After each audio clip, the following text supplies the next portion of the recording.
What is going on, Buffalo State Hockey? My name is Evan Harrington. I'm here with men's head hockey coach, Steve Murphy, for another episode of Mondays with Murph. Murph, this is a little different episode than normal.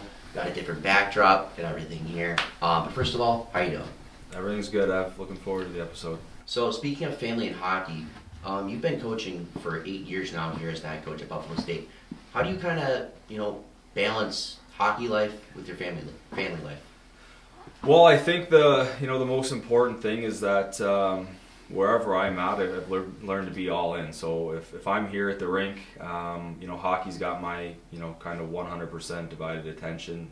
When I'm at home, it's time to be a husband and a dad, and I've had to learn that. And obviously, when the kids go down and now it's quieter around the house, I can flip the hockey back on and stuff like that. But you make that transition, and I think that's something that I've learned. Obviously, the more I've gone along here, and you try to leave your work life at the rink and your home life at home and stuff like that, and really kind of separate those two. But when you're here, man, like I'm all in. I'm all here for the guys and doing everything we can to put us in a position to win. And then when I go home, it's taking care of the kids and being a dad and all that good stuff. So staying on your family topic, you have a hockey family. Very, very far wide. What does that mean to you, and how does that impact you as a hockey person? I think that it's helped me do my job probably a little bit better. Just having a wife that understands what I do and how busy the hockey season is. I think it's important to have that support. And I think she, really fully understands, that when we get going here in September, and really September through March, that it's pretty crazy, and vice versa. She obviously works in hockey, and she's, her winters aren't any slower than mine, and so I fully understand what she's doing, and when she's got to work certain games and not always there at night, and I obviously miss a lot of the weekends, so. It's just that balance and the understanding of, hey, here's what I do and here's the reality of it, and I need that support and fully get that. And then I know that's what she's looking for, obviously, during the winter season as well. So I think just having that background in hockey from her family, I think that's probably what's made this relationship work as easy as it has. So you talked about, your background with your family and how that's impacted you as a hockey person, but, staying with you personally, you grew up in Alaska, and there's a lot of hockey up there. How has that impacted you, being from a place like Alaska as a hockey person? Yeah, I grew up playing there, and then when you move just to play junior hockey and college hockey, right? Like there's not the finite number of spots there are up there like there is in the lower 48, and so I think it's helped, just me get adjusted to, kind of moving around the country and adjusted to wherever I've lived. I really enjoyed living in Alaska. I think in my opinion, it's the best place, obviously, in the world. But yeah, just having that background. My dad coached Division I and in pro hockey. Me and my brother grew up playing all the way through college and stuff like that. So in a way, it's kind of all I've known. It's probably one of the reasons that I stayed in hockey, got into coaching right after I was done playing and stuff like that. But I just think being up there and you're always traveling to leave the state to go play teams. I just think that's kind of helped me adjust to wherever I've moved, and now obviously I've found a spot here in Buffalo, and absolutely love it out here. So speaking about Buffalo, going from personal and family things now towards the rink, you're obviously the head coach of the Buffalo State men's hockey team, and you guys had a very successful season last year, a pretty good postseason run as well. But what were some of the things you learned from last season's postseason? Beating a team like Cortland, but just falling short against a team like Oswego. Yeah, I think. Coming back from the year that we had where, we didn't play during the COVID year, and then you come and win 5 games, and, really there just wasn't a lot of things that went right for us that year. And I really just wanted to see the guys, for lack of a better word, kind of grow up and take that maturity process and take the next step. And I think we did that to an extent. The game against Cortland was massive. That was an experience that I felt like our guys, we really needed to win that hockey game to get them a playoff win under their belt. And Cortland was a good hockey team last year, and just going in there, we knew it was going to be tough. I thought the guys did a great job of executing what we wanted to execute. And then you kind of go, back on the road and play at Oswego, and they were one of the top teams in the country all year. Again, we knew it wasn't going to be easy. I thought we most certainly had our chances, to get up by 1 or 2 in that game. And ultimately, when you're in playoffs, like, you need your top guys to come through. And I thought our top guys played really, really well. We just didn't execute, and Oswego took advantage of their opportunities. But I think just being in that situation, I think all year was a big learning experience for our guys and for the returning players coming back. And now they've got a taste of it. They know what it's like. They know how hard it is to win. And now I hope that they're sharing that with the younger guys, so that we do have even more success this year. So, speaking of some of the top teams, you mentioned one of them being Oswego, but another one in the SUNYAC is Geneseo. I mean, just, as the head coach, what are you going to have to, do to compete with teams like that, this upcoming season? Well, I think it's just important for us to continue to grow and to continue to develop our players and, and stick to our game. I think when you look at the top teams in our conference, we went on the road and we played Plattsburgh last year and lost by 1 goal. They scored 3 minutes to go in the game. And then we beat them, here. They were the number 6 team in the country, and we beat them here. I think at the time when Geneseo came here, they were a top 10 team in the country. I think they scored with 8 minutes left and beat us by 1 goal. So I really don't think that we were far off last year. We probably weren't on their level. I'm hoping that our returners, again, just being in those situations, having lost a couple of those games, having won a couple close games last season, again, we're sharing our experiences and we're learning from last season. We're taking that and we're growing this year. And ultimately, we do need to be a better hockey team. I think that's where we look at the returners to take the next step. That's where we look at the young guys to contribute. And we'll see. You need a lot of things to go right, both in those games and throughout the season. But I think everyone's at square one, so we'll kind of see how everything shakes out this year. You mentioned that the returning players and even some of the young guys are going to have to step up. As a head coach, with some of your top point getters last year, starting goaltender, a lot of depth defensemen and top defensemen not here this season. As a head coach, what are you going to have to do to kind of set your returning players and freshmen, up for success to fill those roles? Yeah, well, I think that's, everybody understands, what we lost. I don't think anyone understands, kind of what we're bringing in yet and who can step into those roles, and obviously the returners who can grow into those roles. So it's going to take some time for the new guys. Like, we fully understand that. And I think more importantly is they need to understand that they need to stay patient. There's some new guys that'll come in and they're going to grasp exactly what we're trying to do right away.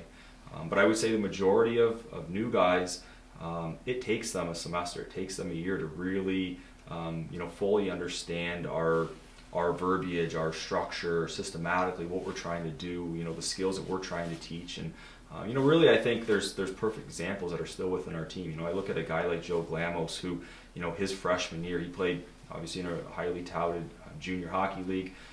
We brought him here, and I think his first year he had 7 points. Well, you fast forward to almost 360 days later, and he's the second leading scorer in our conference with over 30 points.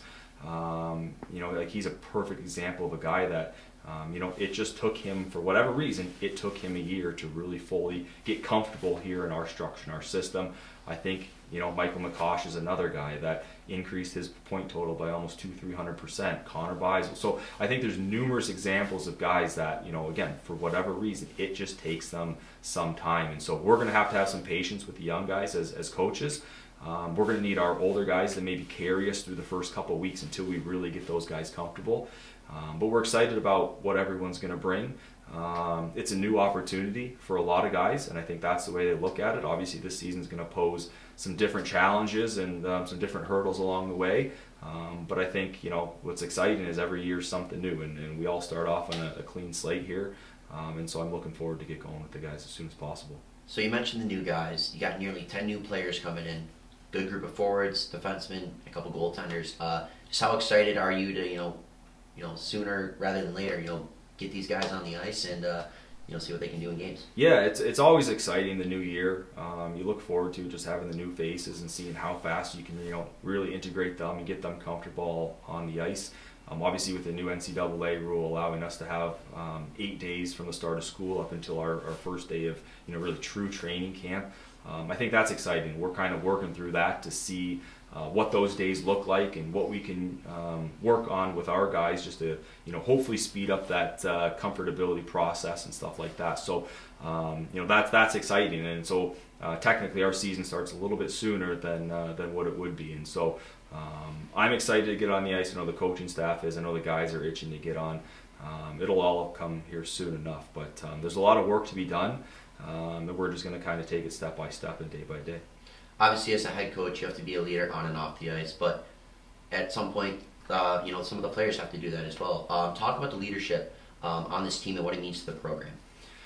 Yeah, well, again, we had three captains that, Parker was a junior, but Connor and Joe were underclassmen as sophomores last year. And, again, I thought they did a great job of stepping up and helping lead this group. And now, again, just being in the situations that we were in last season and, losing a couple close games, closing out a couple close games, again, those guys are going to be asked to, really share their experiences here with the young guys, and now that they understand how hard it is to win and what we have to do to win, it's on those guys. These are the guys that are in the locker room, and yes, as us coaches, kind of give them the tools, and really all we are is a navigation for system for them, that when they get going down the wrong path, we can direct them back onto that right path of having success. And but it falls on the older guys' shoulders, and not just those three guys. It's everybody. It's a collective effort here of everybody stepping up and understanding. Hey, like, this is how we have to be successful. This is what we have to do in this situation, that situation, in order for us to win games. So they did a great job. Obviously, last year it was another growing year for them as leaders and as hockey players. And now, there's going to be a lot of weight, specifically right at the start of the season, that's going to fall on their shoulders again. So we talked a little bit about SUNYAC play, but you guys play a handful of non-conference games. Just in a few: Hobart, Alvernia, the Engineering School of Milwaukee. Just what are some things you can talk about? The non-conference teams you're going to be playing this year. Yeah, there's no. I think the thing that I've learned, and I think again that what our returners have learned, is that there's no off games, and you can't flip the switch off. Hobart won the national championship last year. They're an unbelievable hockey team. It's going to be an unbelievable another hard challenge for us. But we were 40 seconds away from beating that team last year, and we were a young team. We were learning how to win. We made a couple mistakes. They scored late in the game and then capitalized on a power play in overtime, right? Alvernia, they're a younger team that's growing and finding their finding their tracks here in the D3 footprint. But we beat them twice last year. But now you go down there, it's like not going to be easy. They're going to be coming for us. We start off with a tournament at the beginning of the year and bring out three good hockey teams. One that we lost to last year on the road. So it's obviously a different look. You're just trying to take it game by game and build the confidence and get your team, really started off on the right foot with those non-conference games, but kind of finding your way through Christmas time, and then you can kind of take a little bit of a break, regroup, and then you really need to be good from, I'd say January on until the end of March. So, it's exciting. We enjoy playing different teams every year with our non-conference schedule, and we know it'll be challenging again this year, whoever we play. So you mentioned game by game, but before you get to that point, you got to start with training camp. What are some of your expectations for training camp, as it's just right around the corner? Yeah, we go hard and we go right away. I don't think there's a whole lot of really easing our guys into things. We're going to do a lot, just specifically with our team, both on and off the ice. I think the 2-3 weeks that we have built up before we play an actual real game, that's a long time. We've got 2 exhibition games scheduled in there. We'll do a lot of inter-squad games. I've kind of learned, and it maybe changed a little bit, of just being a believer of dropping the puck and letting these guys go a little bit. We'll watch, we'll film a lot of what we do, both practices, the inter-squad games for sure, and then obviously the exhibition games. So a lot of it's going to be visual and hands-on learning by our guys, and I think a lot of it will be refreshers. We'll change a little bit of what we do from last year to this year, but a lot will be refreshers for the returning guys.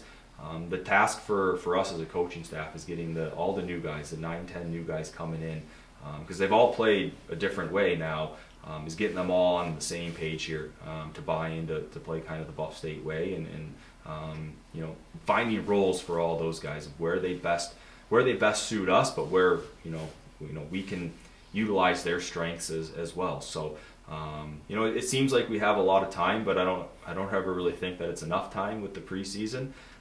But it's exciting. I know the guys are itching to get on the ice. I mean, we're obviously in the process of getting our ice in this week and stuff like that. So it's exciting. I can't wait. And we'll be playing meaningful games here soon enough, and just trying to build that culture and build our team so we're ready to go by game 1. All right. That has been another episode of Mondays with Murph, probably the biggest episode we have done yet. I just want to say thank you to everyone who tunes in and listens every Monday. My name is Evan Harrington, Buffalo State men's head hockey coach Steve Murphy, signing off. Thank you. See you next Monday.